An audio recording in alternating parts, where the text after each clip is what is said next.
Le Monde Féminin, le site qui donne la parole aux femmes.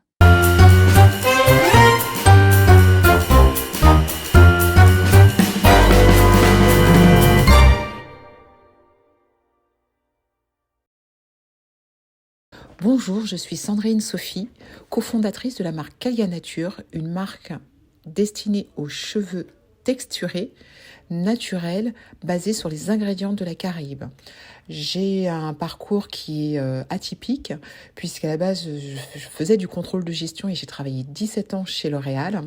À la naissance de ma fille, il y a bientôt 18 ans, née grand prématuré, je ne trouvais aucune offre adaptée aux besoins d'un cheveu texturé dans les magasins bio et naturels. Et donc, je me suis tournée vers les recettes de grand-mère en me basant sur les connaissances que m'avait inculquées ma grand-mère sur les plantes et les fleurs de la Caraïbe pour réaliser des formulations pour ma fille et moi-même. Et c'est au retour d'un voyage aux US où mon mari a été interpellé sur le nombre de personnes se questionnant sur la qualité de mes cheveux alors que nous étions dans le pays où il y avait le plus de produits adaptés aux cheveux crépus, qu'il s'est posé la question de savoir si une offre naturelle et bio à destination des personnes qui ne souhaitent pas défriser, qui souhaitent un retour au naturel, n'était pas quelque chose à envisager. Et donc en décembre 2015, nous avons créé Calia Nature, en créant le laboratoire également, puisque en cherchant à créer la marque, j'ai sollicité des laboratoires à façon qui n'ont pas souhaité fabriquer mes produits soit par manque des matières premières que j'utilisais dans leur catalogue ou parce que les MOQ demandés étaient trop importants. Et donc j'ai pour cela suivi une formation en formulation des cosmétiques bio et naturels ainsi qu'au réglementaire des cosmétiques et j'ai créé mon premier laboratoire dans le sous-sol de ma maison. Deuxième question, et votre vie professionnelle ? Ma vie professionnelle, tout simplement, maintenant que Calia Nature a 8 ans, nous sommes environ 14 au sein de la structure. Calia Nature est, comme dès le début, un laboratoire, donc nous fabriquons toujours nos produits. Jusqu'à décembre 2023, nous les fabriquions en semi-artisanal, c'est-à-dire à la fois à la main aidée de machines. Nous venons de faire l'acquisition pour un demi-million d'euros de machines pour fabriquer de façon un peu plus industrialisée nos productions et permettre au remplissage étiquetage des produits plus rapidement afin de répondre à la demande. 2023 a été une année énorme où on nous a demandé énormément de produits et nous avons dû restreindre la demande parce que nous n'étions pas en capacité de pouvoir répondre par la fabrication un peu juste et limitée en semi-artisanal que nous avions. Voilà, donc 2024 va être une nouvelle année pour Calia Nature. Question 3. Et pourquoi ce secteur d'activité ? J'ai toujours été attirée par les cosmétiques. Donc, comme je le disais, j'ai été élevée par une grand-mère qui vendait elle-même sur le marché de Fort-de-France des produits qu'elle réalisait à base de fleurs et de plantes de la Caraïbe. Et donc, dans mon parcours professionnel, je voulais rester dans le secteur des cosmétiques. Donc, j'ai toujours eu une appétence pour ce secteur. Et encore plus en étant issue de la diversité et n'ayant pas de référence en France de personnes comme moi qui gardaient ses cheveux au naturel. Ça a été pour moi vraiment une révélation de se dire que on ne montrait pas notre vraie nature en les défrisant ou en les dénaturant. Et donc la création de Calia Nature pour moi a été aussi l'envie de mener un combat, celui d'apporter aux personnes la connaissance de leurs cheveux avec des produits adaptés à leurs besoins et qui leur correspondent. Quels sont les projets à venir ? Continuer à faire prospérer Calia Nature, tout simplement, parce que, outre la distribution en France et dans les Drumcom, il y a maintenant une distribution internationale qu'il faut développer.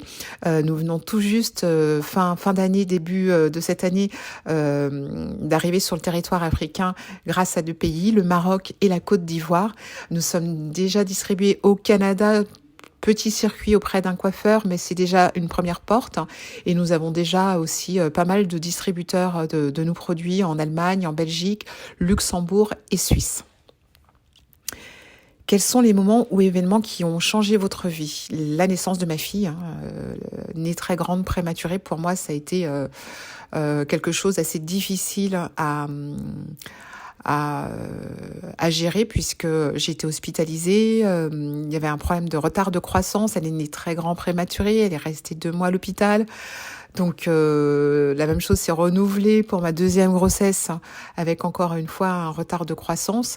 Et en réalité, les moments forts et difficiles de ma vie sont des moments liés à la santé qui m'ont poussée moi à devenir une battante puisque depuis septembre 2022, je me bats contre un cancer du sein. Et malheureusement, quand on est entrepreneur, chef d'entreprise et que on a un cancer, on n'est pas aussi bien accompagné qu'un salarié. Donc on ne peut pas lâcher son entreprise pour se soigner correctement. Il faut jongler avec les deux et vraiment l'année 2023 a été compliquée pour moi à tenir, mais j'ai la chance d'avoir des collaborateurs qui sont efficaces, qui ont le même mindset que moi et qui ont souhaité que le développement de Cagna Nature soit à son apogée, et ça m'a permis moi de me reposer sur eux pour continuer à avancer au niveau de mon traitement.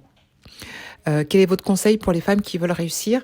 De bien s'entourer, de toujours bien s'entourer. Comme je le disais, le mindset, c'est important. Donc, de s'entourer de personnes qui ont exactement le même mindset que vous. De bien préparer son projet. De ne pas hésiter de s'entourer aussi de professionnels, avocats, juristes, comptables. On a souvent l'impression que ce sont des charges qui sont très coûteuses, mais si vous ne vous protégez pas dès le départ de votre entreprise, vous risquez en cours de route d'avoir des déconvenues. Donc c'est très important, ne pas hésiter à aller dans des pépinières, d'aller voir des organismes qui accompagnent les jeunes entrepreneurs.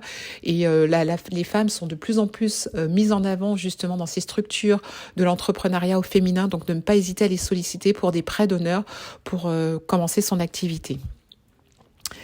Votre avis sur la situation de la femme dans votre pays d'origine ou votre résidence? En France, bien entendu, moi je ne peux pas je ne peux que regretter l'idée que la femme a encore énormément de chemin à accomplir. Je ne vais pas parler de l'entrepreneuriat où c'est vraiment très compliqué d'être une femme afrodescendante et entrepreneur, mais je parlerai de la femme, de la place au sein de la société, du regard qu'on a encore sur elle, des femmes qui ont des compétences et qui sont encore sous-payées au niveau du salariat, des femmes qui sont maltraitées par leur conjoint et qui tombent sous le coup de leur conjoint. Il y a encore beaucoup de batailles à accomplir, je pense, en France, pour qu'on ait un peu plus de respect des droits de la femme. Et mon avis sur le site, moi je trouve ça génial de mettre en avant et à l'honneur des femmes de la diversité et de montrer leur parcours. Je trouve que c'est très inspirant pour les petites filles de voir ce que l'on peut devenir lorsqu'on croit et lorsqu'on veut réaliser son rêve. Moi, je n'avais jamais eu de référence de femmes entrepreneurs plus jeunes. Alors, j'ai 48 ans, bientôt 49 ans, et de voir de plus en plus de femmes entrepreneurs, de femmes afrodescendantes issues de la diversité qui se battent et qui mettent en place des choses pour nous accompagner, je trouve ça encore plus gratifiant et plus inspirant, et ça permettra aux futures petites filles de se dire que plus tard, dans leurs rêves, elles ne voudront pas être infirmières, mais plutôt CEO de leur propre entreprise. Voilà, merci beaucoup. Le dernier mot, oser. Il faut oser. La phrase que m'a dit un de mes anciens collègue de travail lorsque j'ai quitté L'Oréal, quand je me suis lancée dans mon entreprise, c'est est-ce que j'avais peur? Et je lui ai dit, mais l'envie est plus forte que la peur. Donc oui, on a peur et c'est normal. Ça serait même bizarre de ne pas avoir peur de se lancer, surtout que c'est une aventure très challengeante avec beaucoup de défis qui vont vous mettre à mal. Et donc c'est normal d'avoir peur, mais l'envie de savoir ce que vous pouvez donner, ce que vous pouvez faire est beaucoup plus forte que la peur. Voilà, c'est ce que j'avais envie de dire pour mon dernier mot. Merci.